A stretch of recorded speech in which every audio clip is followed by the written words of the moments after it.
नमस्कार दोस्तों, आप देख रहे हैं मरु राजस्थान एजुकेशन चैनल में। एक बार फिर आपके सामने एक नई वीडियो लेकर प्रस्तुत हूँ। ये वीडियो आरपीएससी फर्स्ट ग्रेड भर्ती परीक्षा की तैयारी कर रहे सभी अभ्यर्थियों के लिए बहुत महत्वपूर्ण है। इस वीडियो में मैं बताऊंगी सिलेक्शन वाले टॉपिक्स। देखिए, मैंने इसका पार्ट फर्स्ट आज सुबह ही डाला है, आप वो वीडियो देख लेना। उस वीडियो के बाद ये देखना पार्ट सेकंड वीडियो। इस वीडियो में मैं आपको मैथ्स, रीजनिंग, इंग्लिश, हिंदी और करंट अफेयर्स के इंपॉर्टेंट टॉपिक्स बताऊंगी। और जो पार्ट फर्स्ट है उसमें मैंने Rajasthan GK, Indian GK, current affairs और साइंस, इनके इंपॉर्टेंट टॉपिक्स बताए हैं। ठीक है, तो अपन बिना टाइम वेस्ट करे अपनी वीडियो को स्टार्ट कर दें। देखिए, सिलेक्शन वाले टॉपिक्स। अब देखिए, फर्स्ट मैथ्स में हम देखते हैं नंबर सिस्टम, सिंप्लीफिकेशन। ठीक है, ये इंपॉर्टेंट है। अलजेब्रा में क्वाड्रेटिक इक्वेशन, पॉलिनोमियल और लीनियर इक्वेशन आपको है ना। और मेंसुरेशन में 2D 3D figures, mean mode median, जो ग्राफ्स में होते हैं मीन मोड मीडियन, वो तो आपको ये सब कहाँ तक करना है। जो 10th की मैथ्स की आरबीएससी की बुक है ना, एनसीईआरटी की जो बुक है 10th क्लास तक की, 9th और 10th की जो बुक है गणित की, आपको वो अच्छे से करनी है। उसमें आपको ये सारे टॉपिक्स मिल जाएंगे और बहुत अच्छे से मिल जाएंगे और लेवल भी वही आएगा। तो आपको 9th 10th की आपको गणित की आरबीएससी बोर्ड की कर लेनी है बुक। एनसीईआरटी कर लो चाहे सीबीएसई वाले, है ना। तो उसमें आपको ये सारे टॉपिक्स मिल जाएंगे और वही आएंगे। तो ये टॉपिक्स आप अच्छे से प्रिपेयर कर लेना गणित में, क्योंकि गणित क्या होती है, स्कोरिंग सब्जेक्ट होता है सबसे ज़्यादा। अगर आपके सवाल सही हैं तो आपके बिल्कुल सही है, गलत है तो गलत है ना। तो इसमें क्या होता है कि जो मार्क्स खींचने की जो पावर होती है वो सबसे ज़्यादा होती है मैथ्स में और रीजनिंग में। तो इसलिए इसको छोड़ के मत जाना। जो 9th 10th की बुक है मैथ्स की, वो अच्छे से कर लेना, आपका मैथ्स बिल्कुल अच्छे से प्रिपेयर हो जाएगी उसमें से। ठीक है, अब अपन आते हैं रीजनिंग में। रीजनिंग तार्किक क्षमता पे। इसमें वर्बल रीजनिंग में अपने क्या क्या आएंगे, analogy, classification, series completion, syllogisms, blood relation, coding decoding, statement and conclusion. ठीक है, ये आपके वर्बल के टॉपिक्स है। और नॉन वर्बल में आएंगे आपके mirror and water image, paper folding, figure series. ठीक है, ये किस में आएंगे, आपके नॉन वर्बल में। पजल बेस्ड क्वेश्चन में आपके सिटिंग अरेंजमेंट, डायरेक्शन सेंस, ये आएंगे। ठीक है, तो ये आपका क्या है, रीजनिंग का पोर्शन है। आप ये RS अग्रवाल है बुक, या फिर अरिहंत की जो बुक है रीजनिंग की, आप उसमें से कर लेना, आपको बेस्ट है वो बुक्स। आपको बहुत अच्छे से उनमें से ये चीज़ें हो जाएंगी। ठीक है, रीजनिंग भी बहुत स्कोर गेयरिंग होती है, तो इसको भी मत छोड़ के जाना, इसको भी कंप्लीट आप करके जाना। ठीक है, अब अपन आते हैं इंग्लिश पे। इंग्लिश में अपने क्या आता है, ग्रामर। ग्रामर में parts of speech, tenses, active passive voice, direct indirect speech, ये करने हैं आपको। वोकैबुलरी में आपको सिनोनिम्स, एंटोनिम, वर्ड सब्स्टिट्यूशन करने हैं। कॉम्प्रीहेंशन, पैसेज करने हैं। सेंटेंस करेक्शन और एरर डिटेक्शन करने हैं। इडियम्स, फ्रेजेस करने हैं। फिलिंग द ब्लैंक्स करना है और फिगर ऑफ स्पीच करना है। ठीक है, ये आपको किस में करना है, अपने इंग्लिश सब्जेक्ट में। इंग्लिश में आप कोई भी नोट्स कर सकते हैं, कोई भी नोट्स यूज़ में ले सकते हैं, या फिर मैं तो नीतू सिंह मैम की वो आती थी उसमें से करती थी। बाकी आप इंग्लिश कोई सी भी बुक में से कर सकते हैं, सब में एक जैसी होती है। आपको पार्ट्स ऑफ स्पीच, टेंसेज, इनके जो फॉर्मूलाज है वो कहीं चेंज नहीं होते, सब जगह एक ही होते हैं। तो आप कोई सी बुक में से करो जो आपको समझ में आती है अच्छे से, जो आपको इजीली अवेलेबल है, इजीली समझ में आती है, आप उस बुक में से करो। सब कुछ इस इंग्लिश में सब इजी है ना, लेकिन क्वेश्चंस करना मत भूलना। इन सब के क्वेश्चंस जरूर अटैम्प्ट करना, इससे आपको पता लगेगा कि क्या पैटर्न पूछे जाते हैं इंग्लिश में, किस टाइप से क्वेश्चन आते हैं। एक मैं और वीडियो लेकर के आऊँगी जिसमें बताऊँगी आपको 150 में से 110 प्लस नंबर कैसे स्कोर कर सकते हैं, है ना। तो अगर आपने अभी तक चैनल को सब्सक्राइब नहीं किया है तो चैनल को सब्सक्राइब कर दे। अब देखिए, अपन ने देख लिया है इंग्लिश, देख लिया इंग्लिश। अब इंग्लिश के बाद अपन आते हैं हिंदी पे।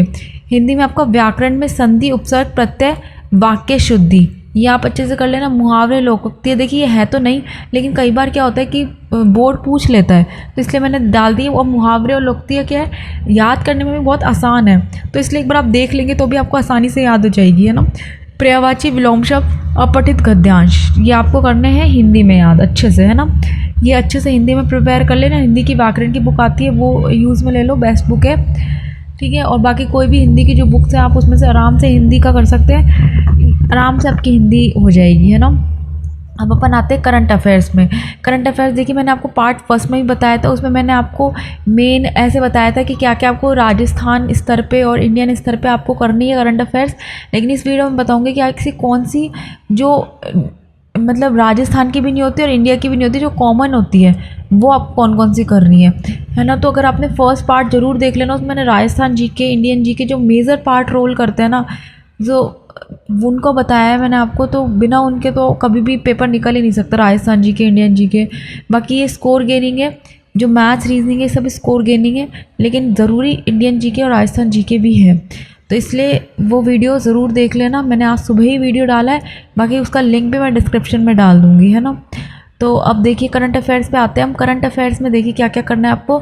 सब तो राजस्थान की वर्तमान घटनाएं जो भी है, जैसे बजट सत्र आया था, बजट करनी है, कोई स्कीम योजनाएं आती वो करने, अपॉइंटमेंट्स और अवार्ड्स, ये तो आपको करने ही करना है, ठीक है, राजस्थान में। बाकी है ना, भारत और विश्व के प्रमुख समसामयिक मुद्दे जो हुए हैं, भारत और विश्व के कुछ मुद्दे हुए हैं वो, स्पोर्ट्स और बुक ऑथर्स, ठीक है, समिट्स जो हुई हैं स्पोर्ट्स के आपको न्यूज़ करनी है। स्पोर्ट्स में देखिए राजस्थान में भी करना, ठीक है, कॉमनवेल्थ वगैरह, ओलंपिक्स वगैरह जो ये होते हैं, एशियन गेम्स जो होते हैं, इनके आपको स्पोर्ट्स करने हैं, ठीक है।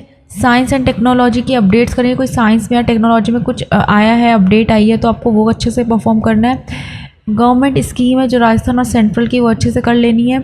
इस रिपोर्ट्स और इंडेक्सेस जो आते हैं ना, हैप्पीनेस, हंगर, ये जो इंडेक्सेस आते हैं वो करने हैं, कुछ रिपोर्ट्स आती हैं तो वो करनी है। एनवायरनमेंट और क्लाइमेट न्यूज़ रिलेटेड जो होता है, जैसे कुछ एनवायरनमेंट में कोई बदलाव आया या फिर कोई गैस का उत्सर्जन या फिर कोई वोल्केनो इरप्शन, जो भी है आपको ऐसे एनवायरनमेंट या पर्यावरण से संबंधित आपको न्यूज़ करनी है। तो ये हो गई आपकी करंट अफेयर्स कंप्लीट, ठीक है। आपको करंट अफेयर्स में मेनली यही पढ़ना है, और आपको हिंदी का मैंने बता दिया, इंग्लिश का बता दिया। अब देखिए मेरी तरफ से मैंने आपको पूरा सिलेबस बता दिया है, पूरे सिलेबस का मैंने आपको इंपॉर्टेंट टॉपिक्स बता दिए हैं जिनसे आपको सिलेक्शन ईजिली हो जाएगा। अगर आपने अभी तक कुछ भी नहीं पढ़ा है तो आप ये टॉपिक्स बहुत अच्छे से पढ़ लो, आपको बहुत हेल्प मिलेगी ये टॉपिक्स पढ़ के। और साथ ही में आप मॉक टेस्ट देना मत भूलना, मॉक टेस्ट देना बहुत ज़रूरी है इन सबके। और मैथ्स रीजनिंग बिल्कुल मत छोड़ के जाना, करंट अफेयर्स बिल्कुल मत छोड़ के जाना, ये आपका स्कोर गेनिंग सब्जेक्ट्स होते हैं। ये अगर आपने अच्छे से कर लिए ना तो आपके 10 से 15 नंबर ऐसे ही आ जाते हैं, स्कोर तो आपका इनसे ही ऊपर होएगा, ठीक है। राजस्थान जीके और इंडियन जीके क्या होता है, सब बच्चे पढ़ते हैं, क्वेश्चंस भी करते हैं, लेकिन एक्यूरेसी इतनी नहीं आ पाती। लेकिन इसमें मैथ्स और रीजनिंग में आपकी एक्यूरेसी बहुत अच्छी आती है, करंट अफेयर्स में आपकी एक्यूरेसी आती है, तो इसलिए हम इसको स्कोर गेनिंग कहते हैं। तो इसलिए ये सब चीज़ें मत छोड़ना। लास्ट के 1.5 महीना रह गया, अच्छे से तैयारी करो, अभी टाइम है, आराम से अच्छे से पढ़ोगे तो हो जाएगा सब। टेंशन की कोई बात नहीं है, बिल्कुल भी स्ट्रेस नहीं लेना है अपने माइंड पे, अच्छे से खाना है, अपनी डाइट का ध्यान रखना है, प्रॉपर नींद लेनी है आपको, और जो स्टडी प्लान है उसको स्मार्टली हैंडल करना है। ऐसे नहीं कि आप बेवकूफ़ों की तरह सारा सारा दिन पढ़ रहे हैं और कुछ याद ही नहीं हो रहा। तो इसके लिए मैंने आपको एक स्मार्ट स्ट्रेटेजी प्लान बताया लास्ट 1 मंथ का, आप वो वीडियो देखना, उससे आपको समझ में आएगा कि आपको किस तरह पढ़ाई करनी चाहिए लास्ट के दिनों में, ताकि आपका कम समय में ज़्यादा से ज़्यादा सिलेबस भी पूरा हो पाए और साथ ही में आपका जो एक्यूरेसी है वो भी ज़्यादा बढ़ पाए, ठीक है। तो अब इस वीडियो में हम इतना ही रखते हैं, मैंने आपको टॉपिक सारे कंप्लीट बता दिए हैं। होप करती हूँ कि आपको ये वीडियो अच्छी लगी हो, वीडियो समझ में आई हो। दोनों मैंने पार्ट डाल दिए, फर्स्ट सेकंड, उस पर मैंने लिखा नहीं है पार्ट फर्स्ट, लेकिन अंदर अगर आप वीडियो खोल के देखें तो आपको समझ में आ जाएगा कि पार्ट फर्स्ट कौन सा है, पार्ट सेकंड कौन सा है, ठीक है। वो आज ही सुबह मैंने अपलोड किया था, तो आप वो देख लेना, और ये इसमें मैंने आपको बता ही दिया। तो होप करती हूँ आपको मेरी वीडियोस अच्छी लग रही हो, आपको हेल्प मिल रही हो मेरी वीडियोस से। अगर आपको थोड़ी सी भी हेल्प मिल रही है, अच्छी लग रही है, तो चैनल को सब्सक्राइब करके जाएं, वीडियो को लाइक करके जाएं, और वीडियोस को शेयर मत करना भूलना, क्योंकि जो आपके साथ तैयारी कर रहे हैं अगर आप उनकी हेल्प करेंगे तो इसमें आपका ही अच्छा होगा और किसी का अच्छा नहीं होगा, ठीक है। तो शेयर करना वीडियो को, अगर जिनको हेल्प चाहिए इससे, ठीक है। मिलते हैं अगली वीडियो में। धन्यवाद ये वीडियो देखने के लिए।